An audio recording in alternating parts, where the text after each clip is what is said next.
So, I mean, you have to realize how the blogs evolved. The blogs evolved because we saw that blogging was starting to get hot, and we thought, well, how do we serve the needs of our people? You know, what will they be interested in?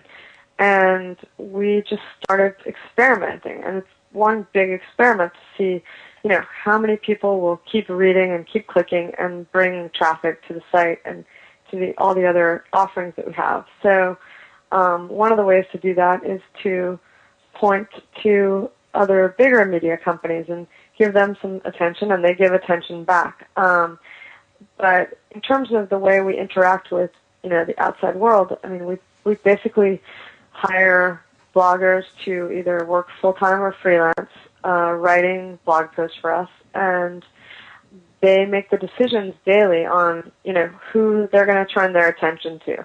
Well, I feel that, you know, during just over the evolution, say, of Media Bistro, which was really easy to sort of track as well as the evolution of what online was, of what the internet started to become with the advent of blogs, you know, more kinds of blogs, the validity of them versus, say, the traditional media, you know, as this point of access to information, to communication as a tool, and you know.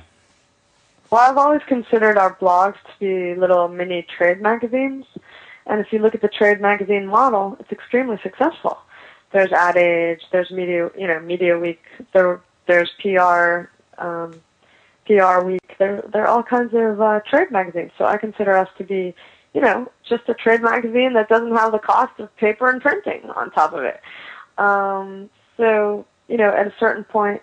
You mentioned the use of SMS and how that really does have some potential there. And one entry called Suktel, which is a mobile phone employment service.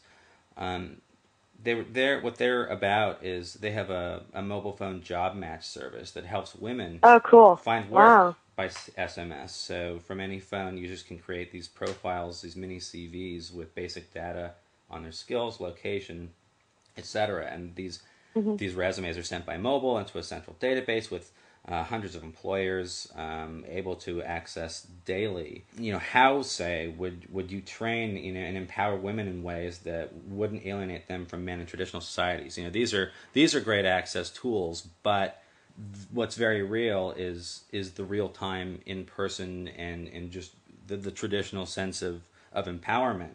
And you know, speaking of glass ceilings, you know, obviously in our own country, do you anticipate any kinds of, you know, what kind of challenges do you see there? In our own country? Our own country, or in other countries? Other countries as well. I mean, this is a global, you know, campaign. Yeah, I mean, I think women still face challenges like that everywhere, even here, where we're so quote-unquote advanced. I mean, as you said, we don't have a woman president, you know, we never have, and who knows when we will. You know, very few women senators and governors and all that. So, I mean, until we're in positions of power and bringing women up, it's just always going to be a challenge. And the other thing is, I mean, women always feel like they need more training, and they don't. You know, women are the ones who take most of the classes. But do they really need to be trained? I mean, can't they just wing it like the men do? So that's always been a question in my mind as I struggled, you know, with my company and thought to myself, oh, I should go get an MBA. Well, maybe not. I mean, most of the startup guys I saw didn't have MBAs. They just pulled themselves up by the bootstraps and took a chance. I think women should take more chances and play more risks, and that's the really hard thing to do, because it means flying off the edge of a building with no support in sight. But it's there. You will fly, you know, if you're meant to fly. Yeah. You just have to believe. So Nancy Sullivan from Kowari Caves Mobile Health Clinic for Women in Papua New Guinea was talking about what you were just referring to, which is how do we empower women without creating gender antagonism in cultures where men sincerely fear women, and you know, and further, how can we provide these new skills to women and ask them to address their own needs in societies where women are commonly accused of, things like sorcery for the natural powers of procreation and that kind of thing. Is there? Oh my God. This is a real thing. So what do you think about that? And how would you, it's a different kind of glass ceiling, but it is a glass ceiling in its own right. And I don't think they need to educate the women. I think they need to educate the men in those cultures. Mm-hmm. Really, they need to just basically give them an awareness. They're the ones who are accusing women of being sorcerers and everything in the middle. That's just a fundamental lack of knowledge about science and other things. They just don't. They're the ones lacking, not the women. Yeah, I hate to say that, but I know. that's yeah. Sorry.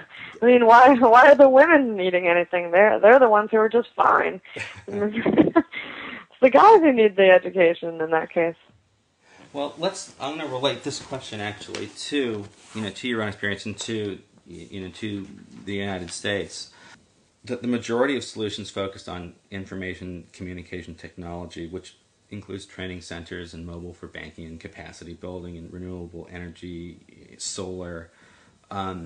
It's also focused on, say, agriculture systems, health innovations, and transportation. And I'm curious about relating that to our own society, and a lot of that has to do with the lack of technology-related education. So, do you think that that's something that needs to be implemented in?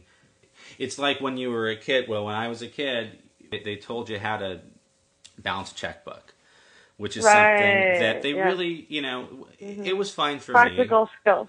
Yeah, it really was a practical skill, and I think a good piece of curriculum should be how to understand what a credit card is and does, and how to manage that.